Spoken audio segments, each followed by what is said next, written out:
Kita juga kamu tuh.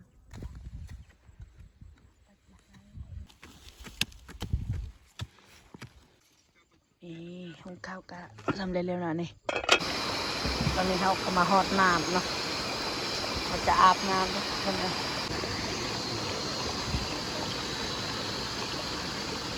เราจะโต๊ะกบ4 3 4หนองบัวผาดีใจบ่ ดีใจได้อาหารโอ้หอมอาหารการกินของ3 คนมาพ่อแม่พี่น้อง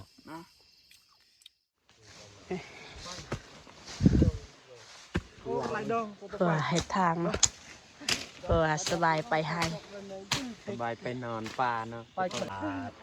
ปนอนเตียงกาเฟ่จนนอนเตียงโอ้สงสัยพวกนี้ไปนอนดนจะนอนให้บ่มาเปลือกแล้วนี่ก็สินอนให้เลยแถวนี้ก็ทางเรียบร้อยเนาะเอากลับไปนอนให้เนาะวันนี้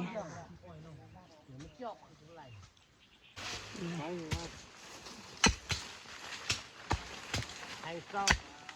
hành hê và tăng ăn nơi tóc là cái cam ít bơ à và tăng ăn đình tóc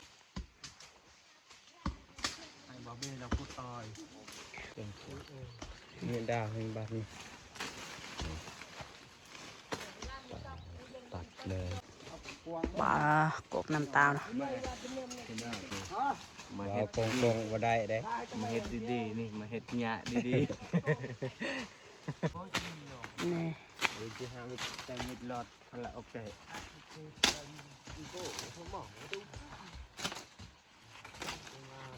đây họ còn có chơi đây là ở chỗ ra đấy như ở gì nhà nó lột qua đây là ở chỗ ra đây tôi đang đặt rách sẽ phân làm ở trong tên ao từ ngày rồi tao phải đi tắt cái nhọt bớt tao lời thì vềเราdọn thèm nói thì tập กันเปียกเคยดูตักปลาอะไรกินลำคาญเลย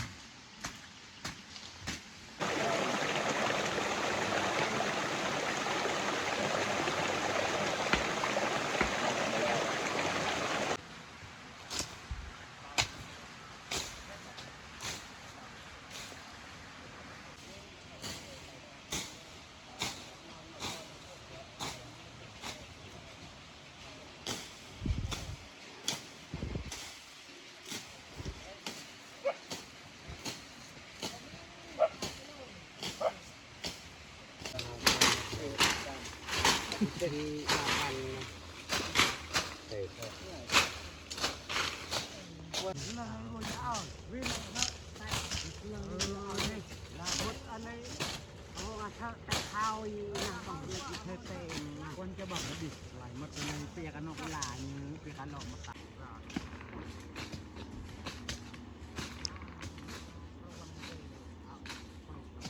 ใช่ใช่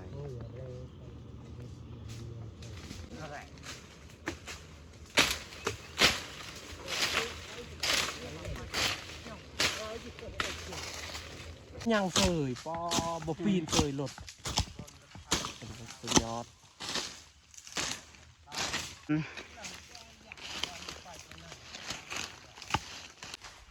เดี๋ยวอีกคน70 ปลาย60 ปลายตาบอกตามาในเป็นป้อมยก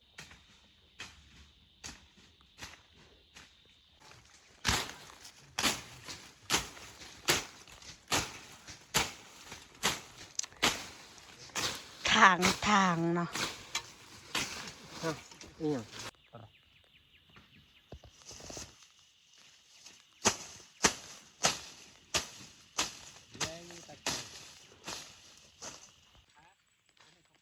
ตอนนี้ทีมงานของเรากับทางป่าเพื่อว่าจะเห็นเส้นทา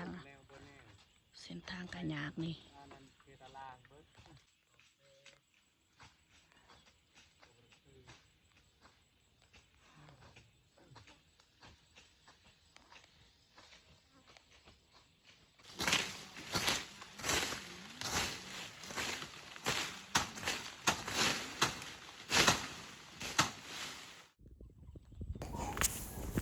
ตอนนี้เราก็มาหอดไทยเป็นที่เรียบร้อยนะทุกคนหลังจากเข้าทาง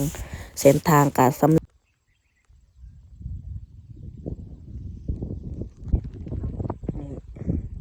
มีแต่เขาจะเกียมอนามัยนะ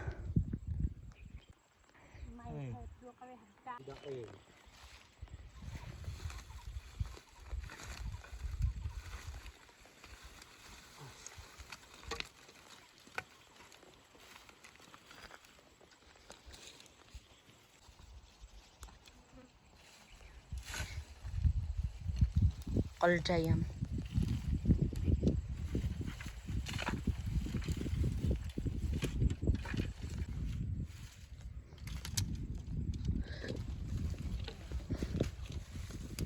อนามัยเอาแหลมกระตูก่อน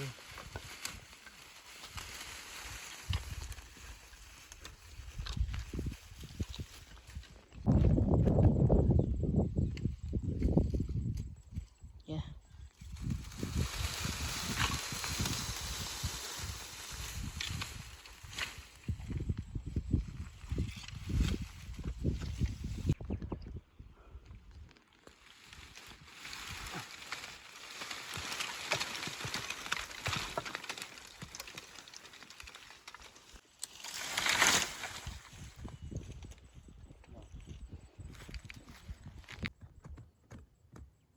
มีตาคือกับเอาหมดเดิม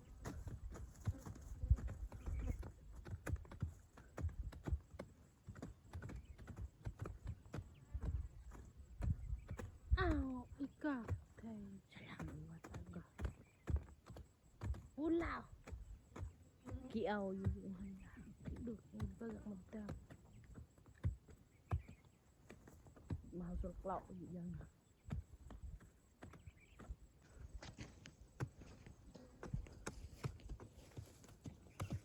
ตักเบย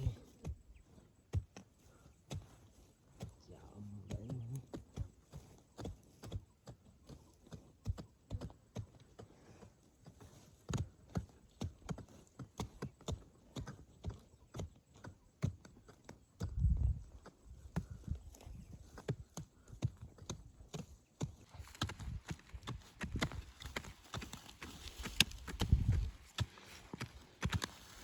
หญ้าคาหากมันเลิกขนาด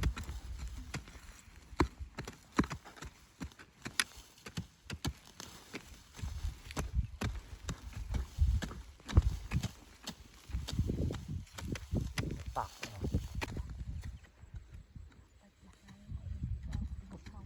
พี่เอาเป็นไงก่อน ที่ใดกะกูไปซึ่งไป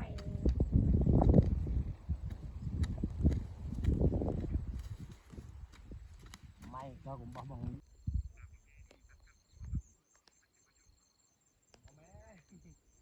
เอาเมื่อพอได้มันใกล้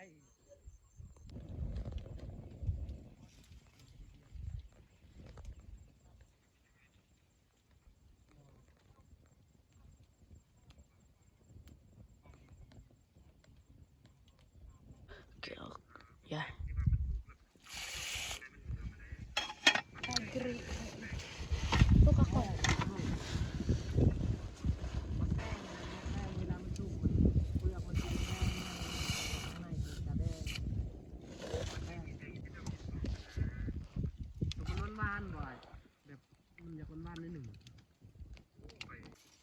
นี่หุงข้าวกะทำเร็วๆหน่อยนี่โอ้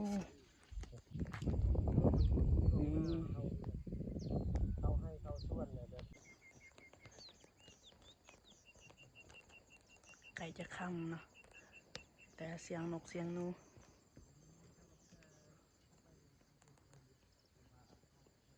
ตัดแหง ตอนนี้ก็ได้เวลาประมาณ5 โมงเนาะ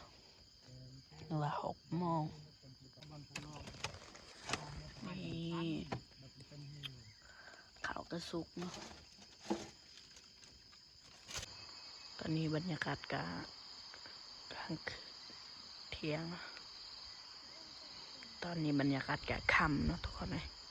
มีแต่จะเอิญจักรจันทร์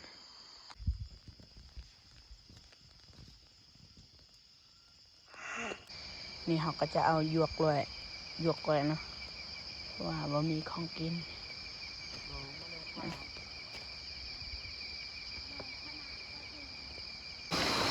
ตอนนี้เขาก็มาฮอดน้ำเนาะเขาจะอาบน้ำนะคนนะไอพ่อก็เขากลับไปเยี่ยงเขียนเนาะนี่เขาอาบน้ำปลาสำเร็จเรียบร้อยเนาะนี่คนงานพอไปเยืองเขียดมือนี้เนาะได้3 โตนี่เพิ่นกันยังไปเยืองอยู่ลมเนาะนี่แม่เขากะเอาหยวกกล้วยนะนี่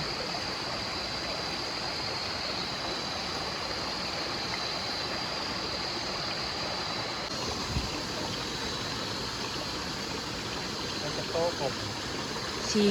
3 4 ที่โต เลย กับตัวน้อย อาหารแรงดี มีตัวน้อย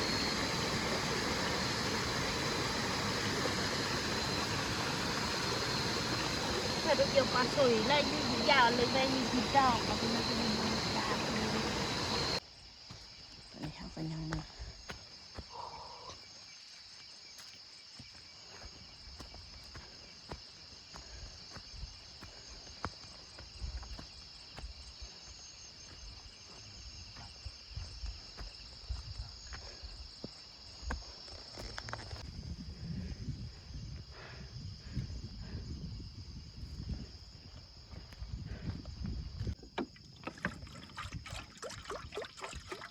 พอแล้ว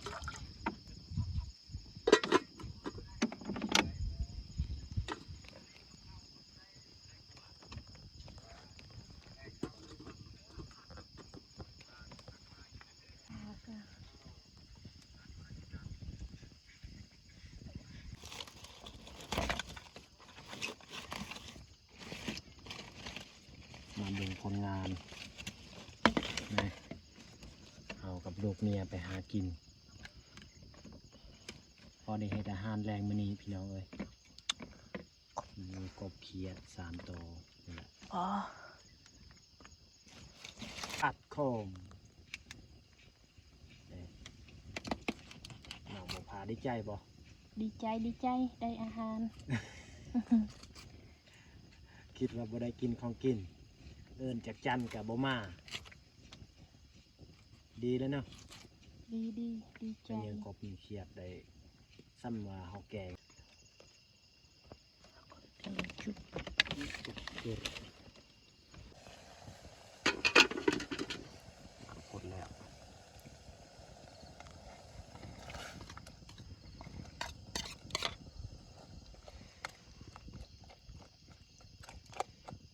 ปีกบ่ใส่เลยบ่ นี่เป็นหน่วย หัวสิงไข่เด้อยู่ฮะ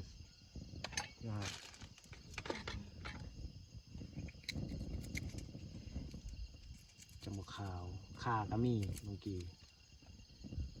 บ่ใส่ขาน้ำ เอาเลยค่ะ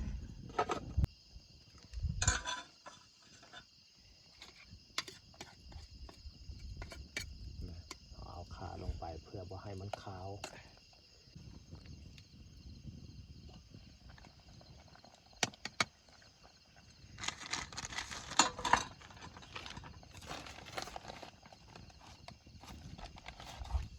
ผงชูรสสุกแล้วใส่เครื่องหอมเลย เนี่ยมันถึงคิดเบื่อกับบ่ใส่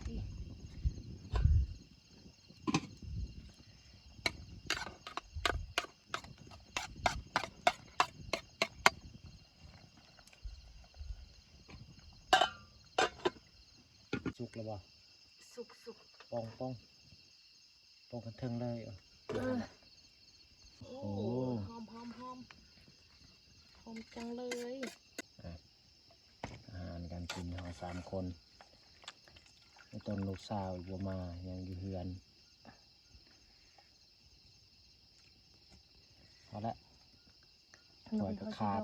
ถ้วยก็แตกฮะ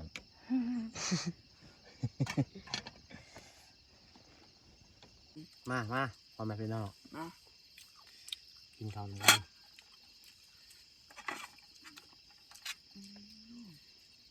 เสียดายอัน น้องตุกตาบ่ได้มานำเพิ่นค่าเฮียนบ่ต้มก็แต่ก่อนเราเฮียนเดี๋ยวนี้เราออกแล้วเพิ่นฮอดจบม .1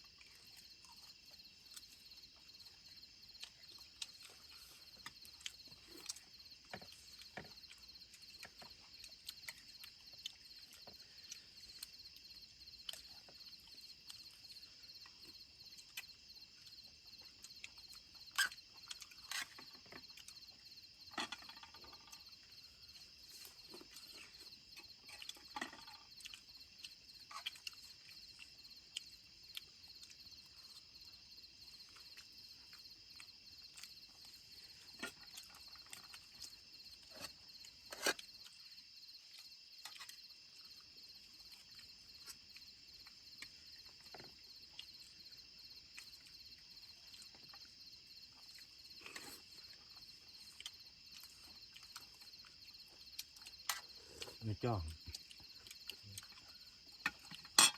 ตักแวร์ที่เจอ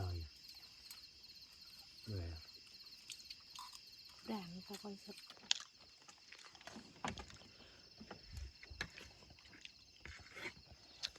บวงใหญ่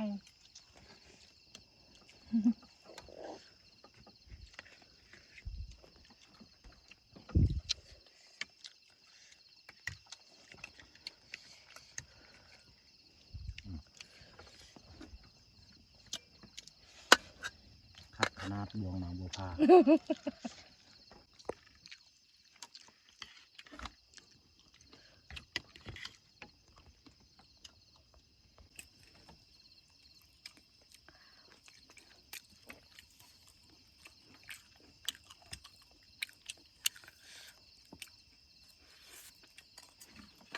ต้มกบมันก็แซ่บเต็มกึกกา